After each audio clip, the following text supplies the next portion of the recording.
Inflazione e caro bollette hanno contribuito purtroppo a frenare le spese natalizie. I padovani, preoccupati per l'aumento dei costi, quest'anno per Natale hanno speso meno rispetto al 2021. Un dato emerso dall'indagine dell'Osservatorio economico di Confesercenti del Veneto Centrale, che tradizionalmente analizza l'andamento delle spese natalizie. Circa un terzo dei commercianti padovani ha rilevato un calo. La situazione ha pesato soprattutto per i negozi di piccole dimensioni, sovraccarichi di spese e oneri fiscali.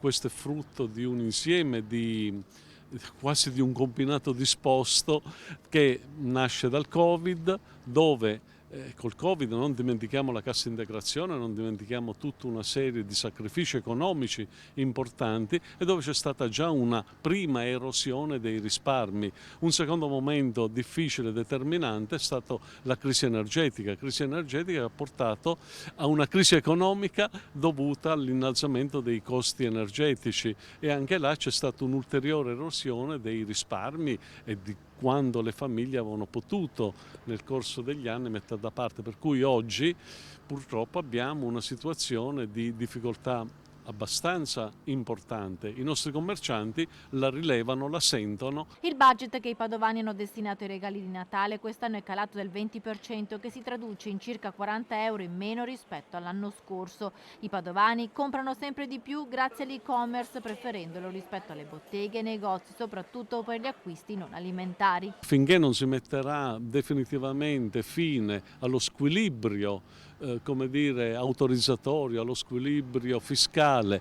esistente fra l'e-commerce e i negozi tradizionali, credo che sarà molto difficile. Noi lo chiediamo con una certa forza e di equiparare e chiudere questa concorrenza assurda, sleale che si è determinata. L'andamento di questo Natale ha testimoniato dunque il sentimento di preoccupazione e incertezza che potrebbe caratterizzare anche l'inizio del 2023 e il periodo dei saldi previsti come sempre a gennaio. Qualche debole segnale positivo invece è arrivato dal settore turistico e ricettivo, grazie al boom di presenze registrate durante il Ponte dell'Immacolata a Padova e alle Terme.